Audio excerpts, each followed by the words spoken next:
Bab 1041.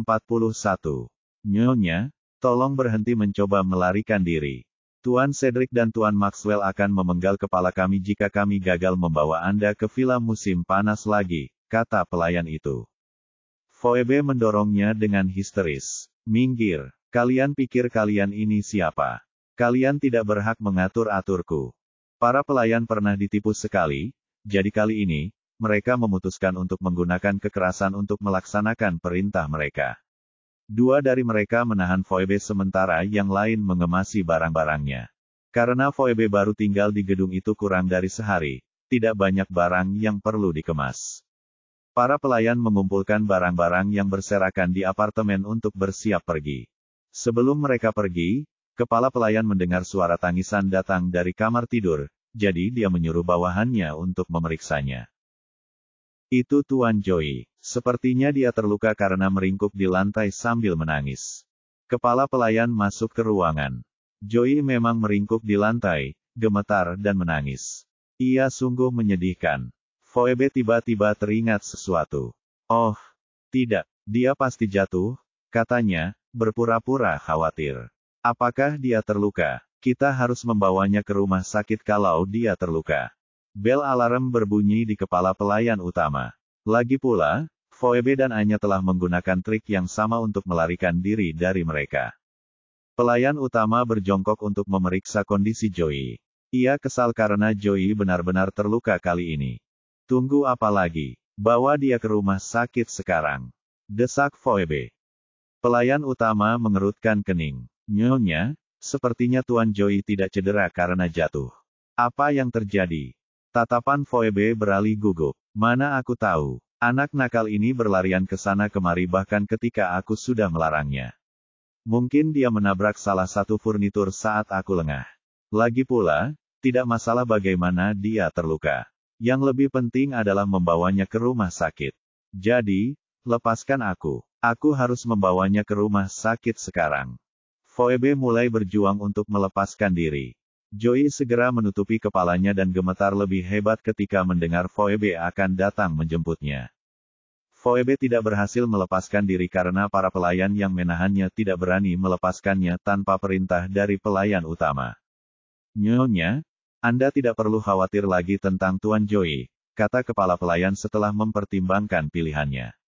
Kebetulan Tuan Cedric telah memerintahkan kami untuk membawa Tuan Joey kembali agar Tuan Jeremy dan istrinya membesarkannya. Phoebe terkejut, lalu berubah menjadi cemberut. Tidak, sama sekali tidak. Joey cucuku, jadi aku tidak akan membiarkan siapapun mengambilnya dariku. Aku sudah kehilangan Anya, dan sekarang kau ingin mengambil Joey dariku juga. Aku akan sendirian di villa musim panas. Apa gunanya? Lebih baik aku bunuh diri sekarang. Setelah itu, dia membuat gerakan menggigit lidahnya. Pelayan utama segera menghampirinya untuk menghentikannya. Nyonya, mohon tenang. Bab 1042. Jangan suruh aku tenang. Bagaimana aku bisa tenang kalau kau mau mengambil cucu kesayanganku? Itu sama saja dengan memintaku mati. Teriak Phoebe histeris. Kepala pelayan mendesah tak berdaya dan memerintahkan bawahannya. Bawa Nona Phoebe dan Tuan Joey ke villa musim panas untuk saat ini. Saya akan meminta instruksi lebih lanjut dari Tuan Cedric setelah ini. Phoebe tidak puas dengan hasilnya. Apa, kamu tidak akan membawa Joey ke rumah sakit dulu? Bagaimana kalau terjadi sesuatu padanya? Jangan khawatir, Bu. Saya sudah memeriksanya, dan Tuan Joey hanya mengalami beberapa luka dan memar. Saya akan memanggil dokter dari klinik dekat villa musim panas untuk merawat lukanya begitu kita sampai di sana, kata pelayan utama. Phoebe mengerutkan kening. Tidak, aku tidak percaya dokter-dokter desa itu. Bawa Joey ke rumah sakit kota sekarang. Para pelayan tidak akan tertipu oleh tipuannya kali ini. Nyonya, mohon dipahami bahwa kami hanya menjalankan perintah. Tuan Cedric akan menghukum kami dengan berat jika kami membiarkan Anda kabur lagi. Bawa dia pergi, anak-anak, kata pelayan yang memimpin. Dia memberi isyarat kepada salah satu bawahannya untuk menjemput Joey. Bersama-sama, mereka semua meninggalkan apartemen. Sekesal apapun Phoebe, ia tahu sia-sia terus bertengkar dengan para pelayan. Namun, Ia tidak sepenuhnya putus asa karena ia tahu dari pelayan utama bahwa Jeremy masih menginginkan Joey. Aku bisa memanfaatkan anak itu sebagai alat tawar-menawar. Aku tak boleh membiarkan mereka mengambilnya dariku. Pikirnya. Keesokan harinya, Corinne menyadari ia terbaring di ranjang rumah sakit ketika ia terbangun. Hal terakhir yang ia ingat sebelum pingsan adalah percakapannya dengan Jeremy di tangga. Pak pasti sudah menggendong saya ke bangsal, pikirnya. Ia mengangkat kepalanya yang berat untuk melihat jam di ruangan itu. Saat itu pukul 8 pagi. Berarti aku sudah hampir seharian tidak masuk kerja. Tunggu sebentar, di mana Tuan? Ia cepat-cepat mencari Tuan di sekeliling ruangan. Namun, alih-alih Jeremy, ia mendapati Annie sedang tidur di kursi di samping tempat tidurnya. Kapan dia sampai di sini? Corinne menegakkan tubuhnya, dan suara itu membangunkan Annie. Matanya terbelalak kaget. Corinne, kamu sudah bangun. Jangan bergerak, biar aku bantu kamu bangun. Dia segera bangkit dan membantu Corinne duduk setelah meletakkan bantal di belakangnya. Kamu ngapain di sini? Jeremy di mana? Tanya Corinne setelah merasa nyaman.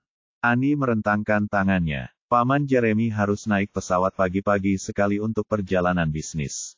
Dia meneleponku dan memintaku untuk datang dan menjagamu. Dia merasa tidak nyaman meninggalkanmu bersama Francine karena dia bilang Francine tidak tahu bagaimana cara mengurus orang lain. Tuan sedang dalam perjalanan bisnis. Oh, betul. Dia memang bilang akan sangat sibuk terbang beberapa hari ke depan. Tapi kenapa dia tidak berpamitan dulu sebelum terbang? Annie melihat Corinne mengerutkan kening, jadi dia segera menjelaskan, Corinne, jangan marah pada Paman Jeremy karena tidak mengucapkan selamat tinggal padamu sebelum dia terbang. Dia tidak tega membangunkanmu ketika melihatmu tidur nyenyak. Bab 1043. Corinne tidak marah, dia hanya sedikit kecewa.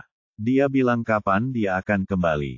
Annie menggeleng. Tidak, dia cuma bilang aku harus menemanimu di sini sampai dia kembali. Dan memastikan Francine tidak melakukan apapun yang membuatmu marah. Oh. Saat itu, suara Francine terdengar dari pintu. Aku tidak akan membuatnya marah. Aku sudah menerima takdirku dan menerimanya sebagai kakak iparku. Oke. Corinne dan Annie sama-sama menoleh ke arah pintu. Mereka melihat Francine masuk dengan kesal sambil berkacak pinggang. Aku nggak percaya Jeremy lebih suka mempercayakan Corinne padamu daripada padaku. Annie memutar matanya ke arahnya. Yah, itu tidak terlalu mengejutkan. Mengingat bagaimana kau memperlakukan Corinne di masa lalu. Francine terdiam ketika ingatan akan semua perbuatan jahat yang dilakukannya terhadap Corinne kembali muncul di benaknya.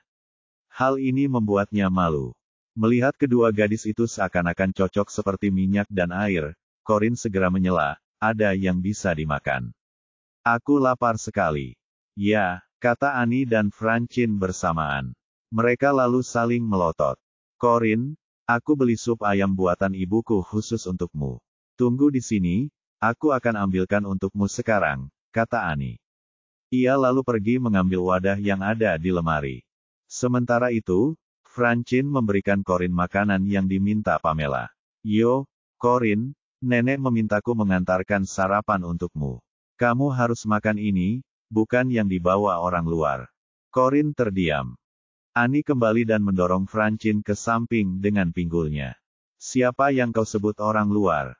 Aku ditunjuk oleh Paman Jeremy untuk menjaga Corinne. Dan, dia secara khusus memperingatkanku untuk tidak membiarkanmu mendekati Corinne kecuali keadaan mengharuskannya. Kusarankan kau bersikap baik, atau aku akan menelepon Paman Jeremy untuk memberitahunya kau gadis yang sangat nakal. Francine meletakkan wadah di tangannya. Apa salahnya aku memanggilmu orang luar? Kau Levin, bukan Holden.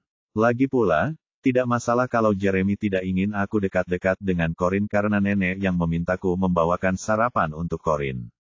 Apa hakmu melarang Corinne makan sarapan yang khusus disiapkan nenek untuk pelayannya? Annie mendengus. Aku memang punya hak karena Paman Jeremy memberiku hak penuh untuk mengurus Corinne. Tinggalkan saja sarapannya di sini dan pergi. Kau hanya akan mengganggu pemandangan kalau tetap di sini. Francine ikut mengejek. Dasar bocah nakal. Lagi pula, aku tetap bibimu. Kok bisa-bisanya kau bicara seperti itu padaku? Apa orang tuamu tidak mengajarimu sopan santun? Ani menggertakkan giginya. Kenapa kau? Francine, yang merasa telah menang, mengangkat dagunya dan berkata dengan nada mengejek, ayolah. Coba ku dengar kau memanggilku Bibi Francine. Ani memelototinya dengan tajam. Ia begitu marah hingga wajahnya memerah. Namun, faktanya, ia memang satu generasi lebih muda daripada Francine. Corinne mengerutkan kening. Ia hendak berperan sebagai pembawa damai ketika sebuah suara pria lembut terdengar dari pintu. Anda cukup cerdas, Nona Francine. Tapi, apa Anda tidak khawatir orang lain akan menganggap Anda lebih tua jika mereka mendengar Nona Ani memanggil Anda, Bibi? Ani langsung mengenali suara itu. Jantungnya berdebar kencang, ia segera berbalik ke arah pintu dan melihat Aaron memasuki ruangan dengan senyum genit. Francine pun menoleh ke arah pintu sambil mengerutkan kening, ingin melihat siapa yang begitu kepo sampai ikut campur urusan yang tidak penting. Bab 1044. Corinne mengangkat alisnya dengan tenang saat melihat Aaron masuk. Apa yang dia lakukan di sini? Meskipun Francine terpana dengan ketampanan Aaron, dia jatuh cinta padanya karena hatinya sudah terlanjur milik Chester, meski saat itu cintanya bertepuk sebelah tangan. Sambil memelototinya, dia bertanya dengan kasar, dan siapa kau sebenarnya? Apa tidak ada yang mengajarimu mengetuk sebelum masuk? Sungguh, beraninya kau. Aaron tersenyum pada Francine sebelum menoleh ke Corinne dan berkata dengan malu-malu, "Yah, aku tidak perlu mengetuk sebelum masuk ke kamarnya, jadi mengapa aku harus mulai sekarang?" Mendengar ini, Francine menjadi waspada. Ia menatap Aaron dari ujung kepala sampai ujung kaki sebelum menatap Corinne dengan penuh selidik. Apa kau mantan pacarnya? Aaron tidak berkata apa-apa. Ia hanya tersenyum ambigu. Francine merasa tebakannya benar. Ia berkacak pinggang. Aku tak percaya, Corinne. Bagaimana mungkin kau memanfaatkan kesempatan bertemu mantan kekasihmu saat Jeremy sedang dalam perjalanan bisnis? Apa kau sudah tidak mencintainya lagi? Corinne melirik Francine sekilas sebelum melanjutkan memijat pelipisnya dengan lesu. Abaikan saja dia. Aku tidak punya mantan pacar. Kalaupun punya, dia pasti bukan mantan. Francine sedikit terkejut dengan jawaban Corinne, tetapi dia tidak terlalu yakin. Aaron mengerutkan kening dengan sedih. Bos, apa kau harus merendahkanku seperti itu di depan orang lain? Apa aku kurang cantik untukmu? Corinne sudah terbiasa dengan keangkuhan dan kekonyolan Aaron, jadi ia tidak terlalu memikirkannya. Mengganti topik, ia bertanya, apa yang kau lakukan di sini? Seharusnya kau bekerja sepagi ini. Aaron mengangkat bahu. Ia berjalan mendekat dan menatap luka di kepala wanita itu dengan cemas. Aku tidak bisa fokus bekerja setelah mendengar kabarmu terluka, jadi aku datang untuk memastikan kau baik-baik saja. Aku baik-baik saja, jadi kamu bisa kembali bekerja sekarang. Kamu harus memperbaiki etos kerjamu, tahu? Corinne diam-diam melirik Ani untuk mengamati reaksinya saat dia berbicara. Sejak Aaron masuk, tatapan penuh cinta Ani tak pernah lepas darinya. Ia segera menyingkirkan sikap cerewetnya yang sebelumnya dan berkata dengan sopan, senang sekali Anda mengunjungi Corinne, Tuan Aaron. Dia akan segera sarapan, jadi bagaimana kalau Anda ikut saja? Anda akan mendapatkan suguhan istimewa karena ini semua hidangan khas ibu saya. Francine merasa aneh Ani tiba-tiba berbicara begitu lembut, jadi ia diam-diam mengamati ekspresi Ani. Ia langsung tahu Ani sangat menyukai Aaron. Jadi ini tipe cowok yang dia suka. Hehe, Chesterku jauh lebih tampan daripada dia. Aaron tersenyum pada Ani. Tidak apa-apa, aku sudah makan dengan teman-teman sebelum aku datang. Oh, baiklah kalau begitu, kata Ani kecewa. Kalau begitu, kenapa kamu tidak tinggal sebentar untuk mengobrol? Setelah mengatakan itu, Ani membawa kursi agar Aaron bisa duduk. Terima kasih, kata Aaron setelah duduk tanpa basa-basi, lalu kembali menatap Corinne. Bos, bagaimana keadaanmu? Apa kepalamu sakit? Tanyanya cemas. Berbeda dengan sikapnya terhadap Corinne, jelaslah Aaron hanya memperlakukan Ani dengan kesopanan yang sangat minimal. Corinne menggelengkan kepalanya. Tidak. Apa kamu terluka di bagian lain? Jangan sembunyikan apapun dariku, oke? Bab 1045. Sudah kubilang aku baik-baik saja. Lagi pula, kenapa kau datang sendirian? Di mana Sante? Tanya Corin.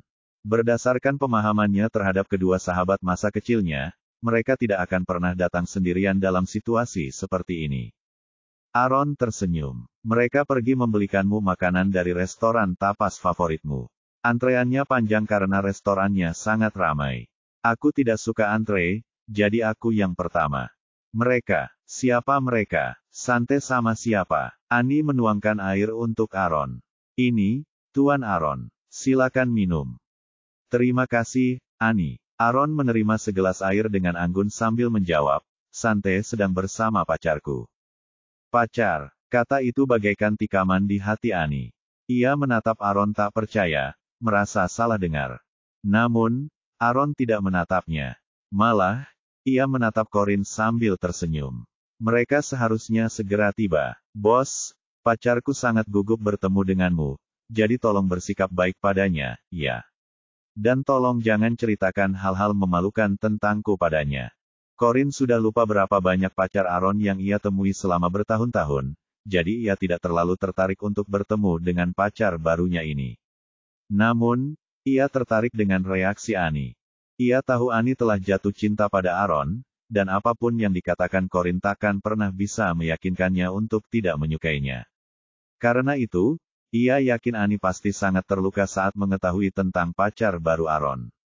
Seperti dugaanku, mata Annie mulai memerah. Ia juga tampak agak bingung harus berbuat apa. Hei, Annie, ada apa? Kesemutan? Tanya Francine, yang tidak terlalu dikenal karena kemampuannya membaca situasi, ketika melihat Annie gelisah. Annie menunduk malu. Permisi. Aku mau ke toilet, katanya gemetar sebelum berlari keluar ruangan. Melihat ini, Corin menjadi khawatir. Francine, pergilah bersama Annie untuk memastikan dia baik-baik saja. Dia terlihat kurang sehat. Francine cemberut. Corin, apa kau mencoba membuatku pergi agar kau bisa berduaan dengan pria ini? Corin mengerutkan kening kesal. Sudahlah.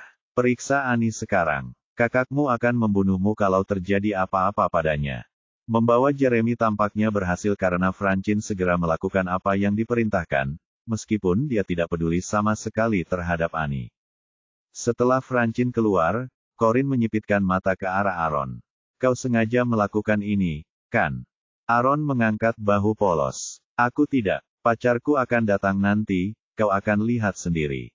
Dan aku jamin dia lebih cantik dari yang sebelumnya. Corin mengerutkan kening. Aku tidak tertarik pada pacarmu, Aaron. Lagi pula mereka tidak pernah bertahan lebih dari seminggu denganmu.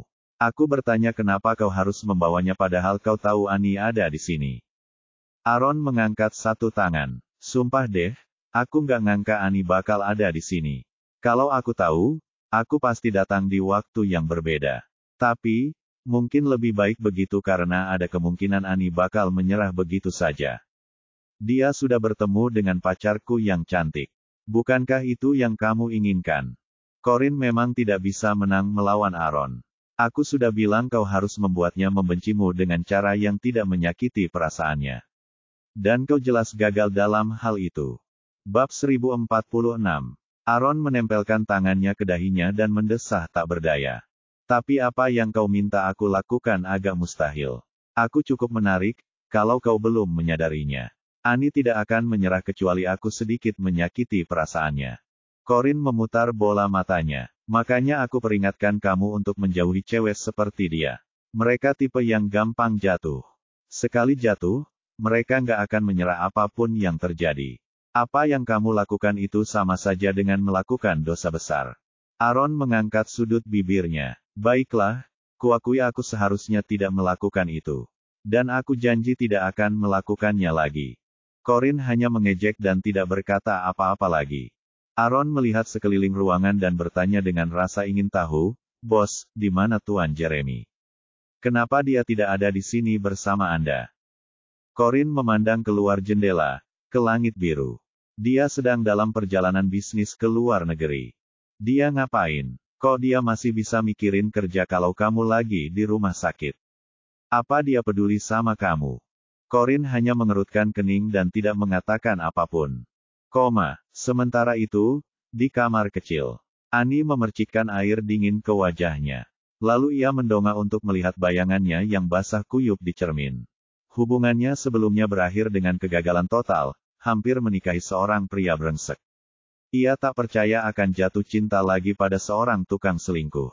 Apa cuma aku? Apa aku ini magnet bagi para bajingan? Oh, Annie bodoh.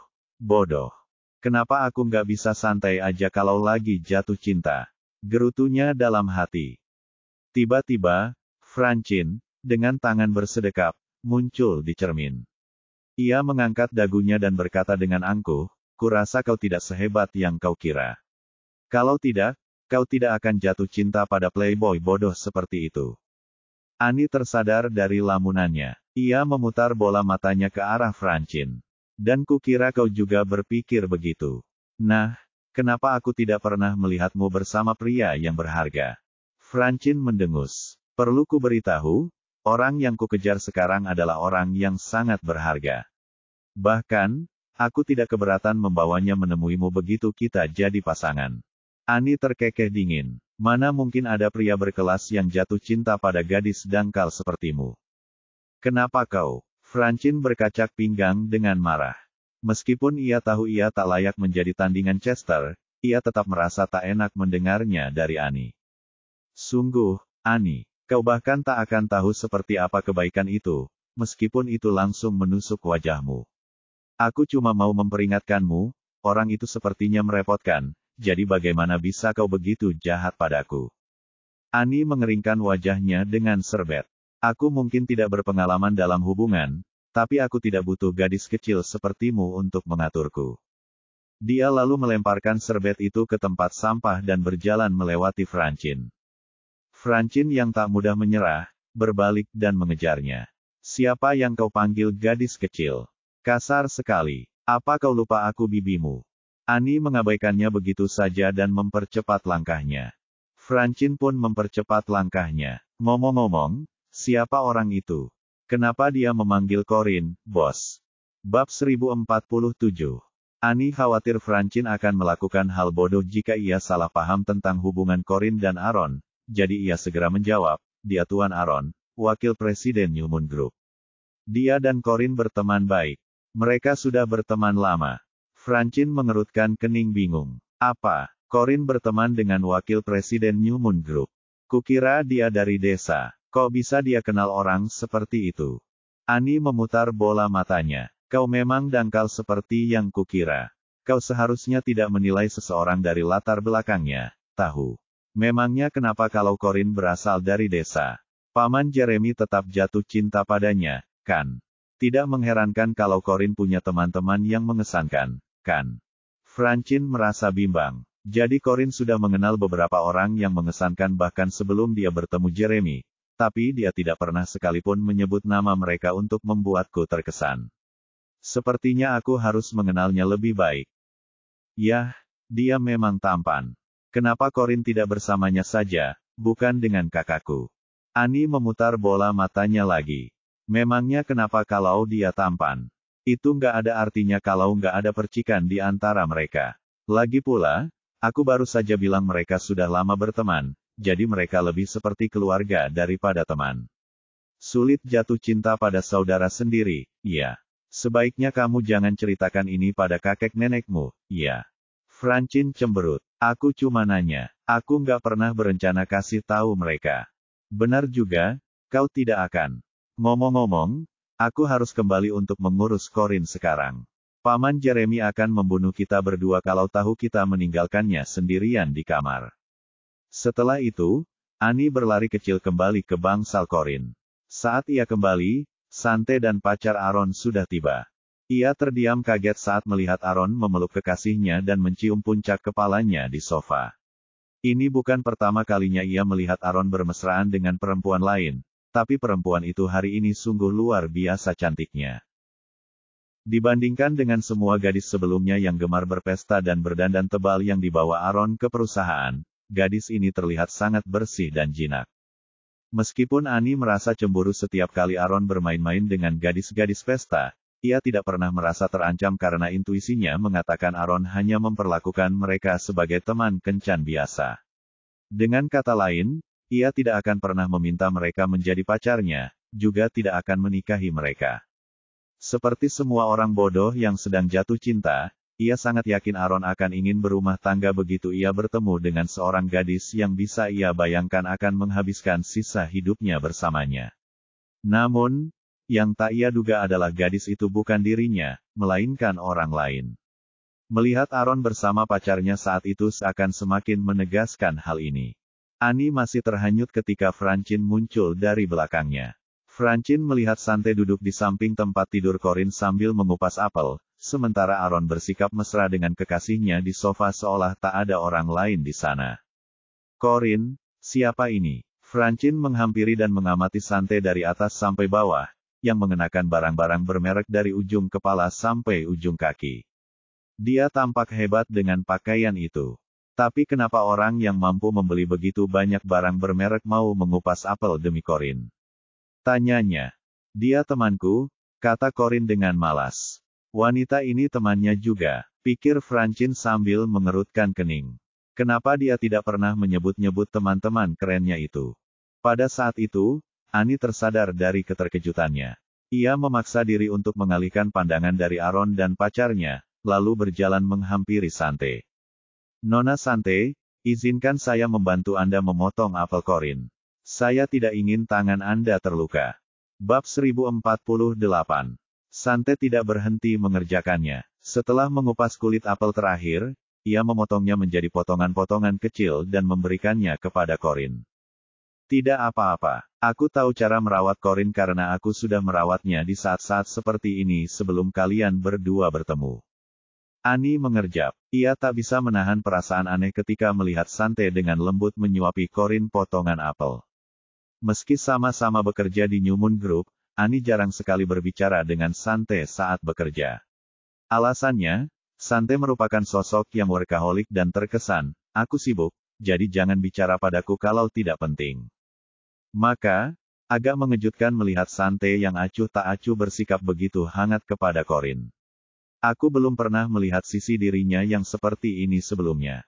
Tepat ketika Annie sedang mencoba memahami hubungan antara Corinne dan Santai, Francine, yang tak pernah bisa menyimpan apa yang ada di pikirannya, berkata, kakakku benar-benar punya banyak pekerjaan. Dia tidak hanya harus khawatir tentang pria lain yang merebut istrinya, tetapi dia juga harus khawatir tentang wanita lain yang merebut istrinya. Annie terdiam. Ia segera menyodok sisi Francine agar ia diam. Santai tidak terpengaruh oleh apa yang dikatakan Francine.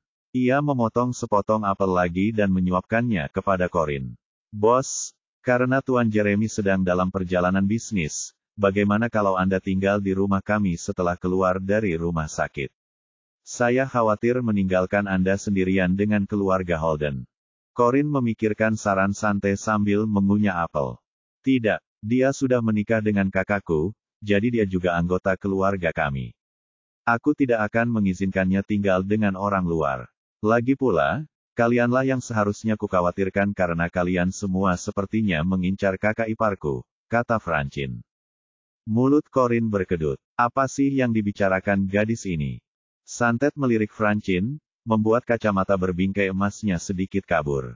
Nona Francine, Anda salah paham. Saya hanya khawatir Corinne tidak akan dirawat dengan baik di rumah Anda.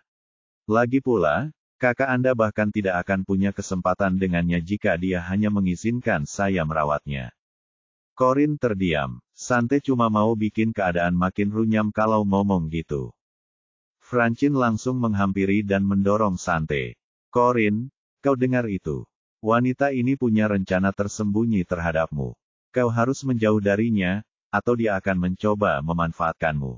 Corinne mengerutkan kening. Hanya ketika dia berpikir orang lain mencoba merebutku dari kakaknya, barulah dia bersikap begitu posesif padaku. Oh, berhenti panik, Francine. Kau bahkan lebih parah daripada kakakmu. Ini teman lamaku. Kau bisa memanggilnya Nona Santai. Francine menatap Santai dengan waspada, masih tidak yakin dia tidak punya agenda tersembunyi. Aku tidak akan memanggilnya begitu.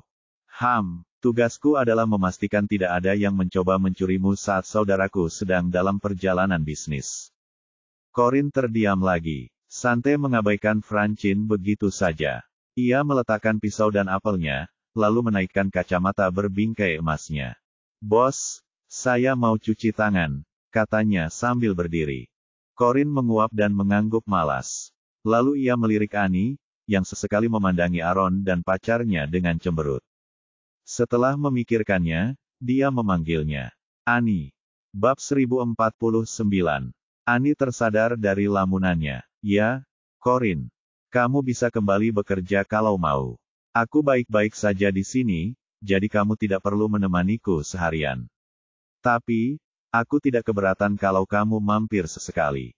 Annie menggelengkan kepalanya dengan tegas.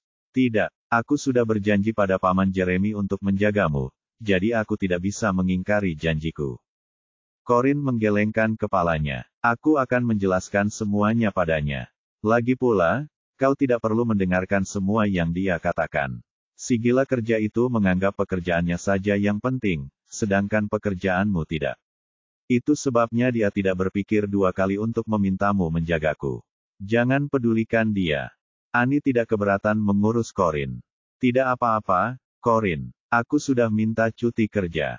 Pak Aaron lah yang sebenarnya menyetujui cutiku dan mengatur agar rekan kerja lain mengambil alih pekerjaanku untuk sementara waktu. Mendengar ini, Corin memutar bola matanya ke arahnya. Dia setuju Annie cuti kerja, tapi dia bilang dia tidak tahu Annie akan ada di sini. Sekali bohong, tetap bohong. Corin mendesah. Ia ingin Annie pergi karena ia tahu semakin lama ia di ruangan itu, semakin ia akan terluka oleh tindakan Aaron. Bos, aku sudah mengatur seseorang untuk mengambil alih pekerjaan Nona Annie, jadi kenapa kau tidak mengizinkannya tinggal? Sepertinya dia sangat ingin menjagamu, kata Aaron sambil tersenyum ketika mendengar percakapan mereka. Corin pasti akan menamparnya kalau saja pacarnya tidak ada. Menyadari bahwa ia tidak menerima jawaban apapun, Aaron tersenyum dan berkata, Nona Annie, saya tahu saya seharusnya tidak bertanya karena Anda sedang cuti, tetapi bolehkah saya merepotkan Anda untuk melakukan sesuatu untuk saya? Annie mulai tersipu malu. Ia menatap pacar Aaron. Meski merasa bimbang, ia mengangguk. Saya akan melakukan apapun untuk membantu Anda, Tuan Aaron. Anda memang yang terbaik, Nona Annie. Bisakah Anda membantu saya memesan kamar hotel di dekat sini? Pacar saya sebenarnya suka begadang, tapi dia bangun pagi hari ini untuk mengunjungi Corin. Saya ingin membawanya ke hotel untuk beristirahat sekarang. Dia ingin aku memesankan kamar hotel untuk dia dan pacarnya. Pikir Annie. Siapapun yang berakal sehat pasti akan menganggap ini tidak pantas. Annie mungkin orang bodoh yang sedang jatuh cinta, tapi dia punya otak. Kenapa nggak pesan sendiri? Sekarang gampang banget pesan online pakai ponsel, kata Annie sambil cemberut. Ya, dia ada benarnya, loh, kata Francine. Dia juga merasa permintaan Aaron tidak pantas. Aaron tersenyum tak berdaya. Aku tahu pesan online itu mudah, tapi ponselku kehabisan baterai. Lagi pula, aku tidak bisa meminta pacarku untuk memesannya karena membayar kamar hotel itu tugas laki-laki. Lagi pula, dia juga terlalu malu untuk melakukan hal seperti ini. Annie terdiam. Francine memutar matanya begitu keras hingga hampir berputar 360 derajat. Kalau begitu kalian berdua sebaiknya, istirahat saja di mobil. Lagi pula, kurasa pacarmu tidak semalu yang dia pura-purakan karena dia jelas-jelas tidak masalah kalau ada orang lain yang memesankan kamar hotel untuk kalian berdua. Maksudku, ayolah, gadis waras mana yang mau melakukannya dengan pacarnya di siang bolong. Seharusnya dia berhenti saja. Mendengar ini, pacar Aaron membenamkan kepalanya dengan marah di dada Aaron. Ia tampak ingin menangis. Aaron menepuk punggungnya pelan. Sudah, abaikan saja dia. Aku akan mengantarmu ke hotel dan kembali ke sini agar mereka tidak punya alasan untuk bicara omong kosong seperti itu, oke? Pacarnya mengangguk memelas di dadanya. Bab 1050. Francine menjulurkan lidah dan pura-pura muntah. Ia paling membenci gadis yang bertingkah seolah tak bersalah. Annie menarik napas dalam-dalam dan tersenyum tipis. Baik, Tuan Aaron. Kalau begitu, Saya akan pesankan kamar di Hotel Hillman untuk Anda. Terima kasih atas bantuannya, Nona Annie, kata Aaron sambil tersenyum. Terima kasih kembali. Setelah itu, Annie pergi menelepon Hotel Hillman karena ia terlalu malas mengunduh aplikasi hanya untuk memesan kamar hotel. Untung saja ia butuh udara segar, kalau tidak, ia akan kehilangan akal sehatnya. Setelah Annie keluar, Corinne mengambil pisau yang ditinggalkan Sante dan melemparkannya ke Aaron. Aaron tidak berusaha menghindari pisau yang datang. Untungnya, pisau itu hanya melewati telinganya sebelum menancap di dinding. Pacarnya melompat ketakutan, begitu pula Francine. Aku tak pernah tahu dia tahu cara melempar pisau. Pikirnya sambil terbelalak kaget. Aaron memeluk pacarnya dan berkata sambil tersenyum kepada Corinne, "Bos, apa-apaan itu? Bos cuma akan sedih kalau aku kena pisau." Corinne mengerutkan kening. Ia sudah muak dengannya. Enyahlah. Aku tidak ingin melihat wajahmu lagi. Aaron mengangkat bahu. Ia berdiri bersama pacarnya dan membungkuk pada Corinne. Baiklah, kami pergi sekarang. Aku titip Sante padamu. Lalu, ia bergumam dalam hati, aku penasaran, apa Nona Annie berhasil memesankan kamar hotel untuk kita. Setelah Aaron membawa pacarnya yang tampak rapuh keluar ruangan, Francine menoleh ke arah Corinne dengan cemberut. Corinne, apa emosimu selalu meledak-ledak begini? Apa kau melempar pisau ke orang lain setiap kali kau marah? Corinne meliriknya sinis. Apa, ini hari pertamamu mengenalku? Francine tersenyum miring, tetapi suaranya yang gemetar mengkhianatinya. Tentu saja tidak. Aku masih ingat apa yang kau lakukan di hari pertama kita bertemu. Pada hari pertama mereka bertemu, Corinne mencelupkan kepala Francine ke dalam mangkuk toilet. Tentu saja, karena aku yang memaksanya. Tapi melempar pisau ke seseorang. Itu keterlaluan banget, pikir Francine. Lalu perlukah kau bertanya? Tanya Corinne ringan. Kau tidak akan melakukan hal yang sama kepada saudaraku di masa depan, kan? Tanya Francine cemas. Corinne sedikit terkejut. Ia menatap Francine dengan ekspresi yang sulit dipahami. Setelah hening sejenak, ia berkata, jangan bilang kau serius berpikir aku bisa menang melawan saudaramu. Setelah memikirkannya, Francine berkata, kau benar. Kau tidak mungkin menang dalam pertarungan melawan Jeremy. Tapi dia tipe yang tidak akan pernah memukul wanita, jadi bagaimana kalau kau memanfaatkannya?